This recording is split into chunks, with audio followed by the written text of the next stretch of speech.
अस्सलाम वालेकुम नाज़रीन मोहतरम, मैं उमर फारूक हूँ और आप मेरा फेसबुक और यूट्यूब चैनल उमर स्पीक्स देख रहे हैं। नाज़रीन मोहतरम, इस वक्त पूरे पाकिस्तान में एक ही शोर है कि वोटिंग होगी या नहीं होगी, और वोटिंग होगी तो फिर इमरान खान बचेंगे या चले जाएंगे। ये दो ही सवाल इस वक्त बहुत ज़्यादा इंपॉर्टेंट हैं, और ये वो लोग सवाल कर रहे हैं जो सिर्फ टीवी की स्क्रीन पर बैठकर देख रहे हैं कि कौमी असम्बली के अंदर क्या हो रहा है। लेकिन मैं आपको बताऊंगा कि कौमी असम्बली के बाहर क्या हो रहा है।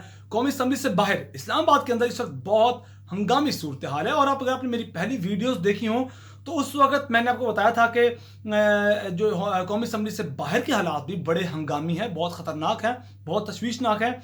इस वक्त जो इस्लामाबाद की सूरत हाल है वो आपको बताऊंगा। और कहा जा रहा था कि जब ये एक तरफ कौमी असम्बली का इजलास हो रहा था तो दूसरी जानिब इमरान खान को मशवरा दिया गया कि जनाब आप ऐसा करें, आप इस्तीफ़ा दे दें। इमरान खान को बहुत देर से कुछ मुक़्तदिर हल्कान की जानिब से ये इशारे दिए जा रहे हैं कि आप इस्तीफा दे दें, इस्तीफा दे दें। लेकिन इमरान खान भी डटे हुए हैं इस वक्त कि इस्तीफा तो मैं भी नहीं दूंगा।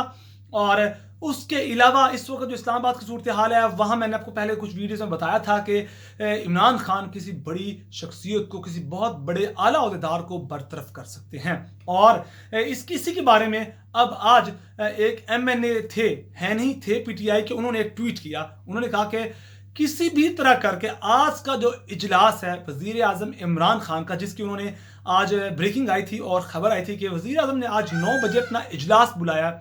और उस वक्त यह कहा गया था MNA की जानिब से, जो PTI के MNA थे, उन्होंने कहा था किसी भी तरह करके इस इजलास को रोको। अगर आज ये विफाकी काबीना का इजलास हो गया तो जनाब समझें कि कोई बड़ी शख्सियत डी सीट होने वाली है। वजीर आजम इमरान खान जाते जाते कोई नया चांद चढ़ा जाएंगे, वो वजीर आजम इमरान खान जाते जाते किसी बड़ी शख्सियत को डी सीट कर जाएंगे। ये उस MNA ने कहा। और आखिर में बताऊंगा कि वो MNA कौन थे जिन्होंने बात की। वैसे तो उनको कोई सीरियस नहीं लेता, लेकिन बातें जब की जाती हैं तो फिर बातों का कोई ना कोई तो पीछे बेस होती है मौजूद। और नाज़रीन मोहतरम, और जो कल आज जो इजलास बुलाया गया वज़ीर आज़म इमरान खान की जानिब से दोबारा, इससे पहले कल भी एक वफाकी कबीना का इजलास हुआ था, लेकिन उसके अंदर भी कुछ गैर मामूली फैसले आए थे। फिर वज़ीर आज़म इमरान खान ने खिताब किया। लेकिन आज का जो इजलास बुलाया जा रहा है, आज फिर 9 बजे विफाकी कबीना का इजलास बुलाया गया है। तो ऐसी कौन सी जरूरत पड़ गई कि कल का अभी इजलास कल तो हुआ है, आज फिर जो कल फैसले नहीं हुए क्या वो आज हो जाएंगे? तो इस वक्त इसलिए इजलास बड़ी अहमियत का हामिल इख्तियार, बड़ी अहमियत इस इजलास की हो चुकी है कि इसमें आखिर क्या फैसला होना है। और दूसरी एक और बात जो की जा रही है वो ये है कि यह भी कहा जा रहा है कि आज जो 8:30 बजे वोटिंग का एक मुतफिका एक ऐलान किया गया था अपोजिशन की जानिब से, हुकूमत की जानिब से, कि आज इफ्तार के बाद 8:30 बजे वोटिंग की जाएगी तहरीक अदम एतमाद के बारे में कि वज़ीर आज़म को रहना है या उन्हें अब हाउस खाली करना है। तो जनाब ये भी कहा जा रहा है कि हो सकता है कि वो इसलिए इजलास बुलाया गया हो। एक तीर से दो शिकार करने की कोशिश की जा रही है कि एक तरफ तो किसी बड़ी शख्सियत को, किसी बड़े ओहदेदार को फारिग किया जा सकता है, तो दूसरी जानिब अब इस जो आज की वोटिंग है इसको भी नाकाम बनाने की कोशिश की जा रही है। क्योंकि इनको मैं आपको पहले बता चुका हूँ, इनके पास 2 से 3 दिन दरकार हैं कि इन्हीं दौरान ये कोई नया आर्टिकल लाकर कोई ना कोई नया काम चला सकते हैं PTI वाले, ये हुकूमत इमरान खान।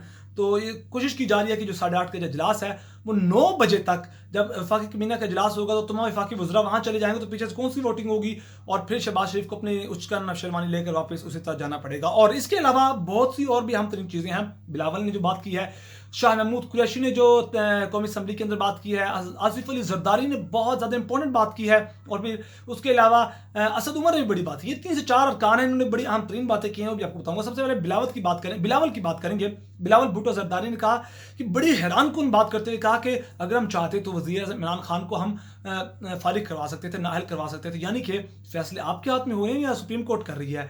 सुप्रीम कोर्ट ने आपसे पूछकर फैसला करना है कि या हम इमरान खान को नाअहल करें या ना करें।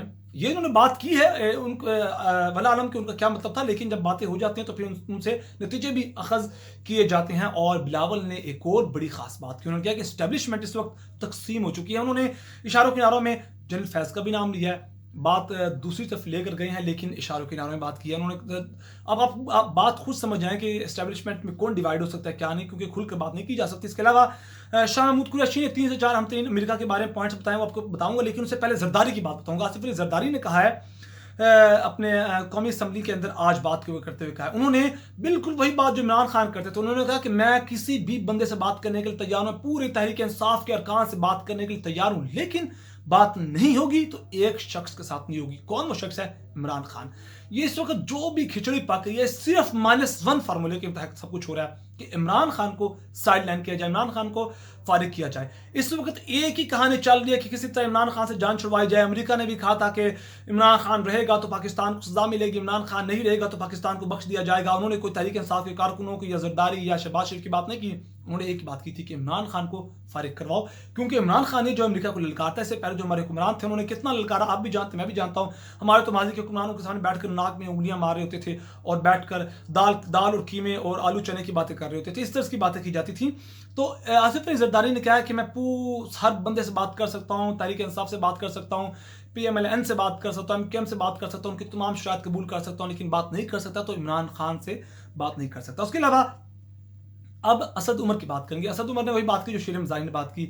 शीरम ज़ानी ने कुछ अपने जो रेड लाइन थी उनको क्रॉस करते हुए कहा कि ये जुडिशियल कू हुआ है। अगर आपको ये इन लीगल टर्म्स को समझते होते हैं तो आप समझ जाएंगे कि जुडिशियल कू का क्या मतलब है। उसके अलावा असद उमर ने भी कहा कि ये जो फैसला किया गया है सुप्रीम कोर्ट की जानिब से हम इसको कबूल करते हैं, लेकिन मायूसी हुई है और इस फैसले ने जो पार्लियामेंट की बालादस्ती थी उसको नुकसान पहुंचाया, उसको ठेस पहुंचाई है।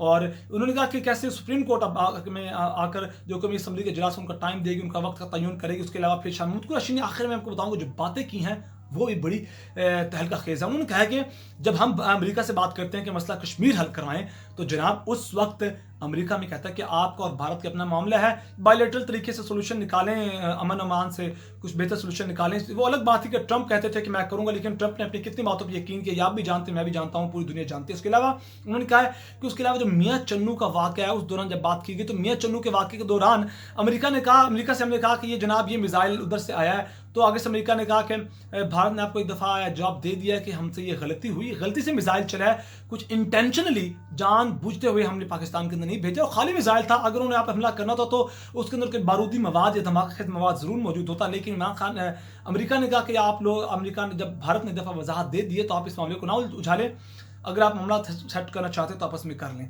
और इस तरह के अमेरिका जवाब देता है। और जब अमेरिका से बात हम करते हैं, जब हम रूस की तरफ जाने की बात करते हैं तो अमेरिका में कैसे हुक्म दे सकता है। शाह महमूद कुरैशी ने एक और अहम तरीन बात की। शाह महमूद कुरैशी ने कहा कि अमेरिका के मशीर व कौमी सलामती ने जब इमरान खान ने दौरा करना था रूस का, तब अमेरिका के मशीर बराए कौमी सलामती ने कहा कि आप रूस का दौरा ना करें। कौन होता है अमेरिका में कहने वाला कि आप वहां का दौरा करें, वहां का दौरा ना करें? वही अमेरिका। अगर इतना ही है तो भारत ने जब रूस से S-400 खरीदा था तब चीन पर पाबंदी लगा दी, तुर्की पर पाबंदी लगा दी, लेकिन जब भारत पर पाबंदी लगाने की बात आई कि आपने S-400 रूस से क्यों खरीदा, तो तब अमेरिका ने तो कोई आंखें नहीं दिखाई भारत को।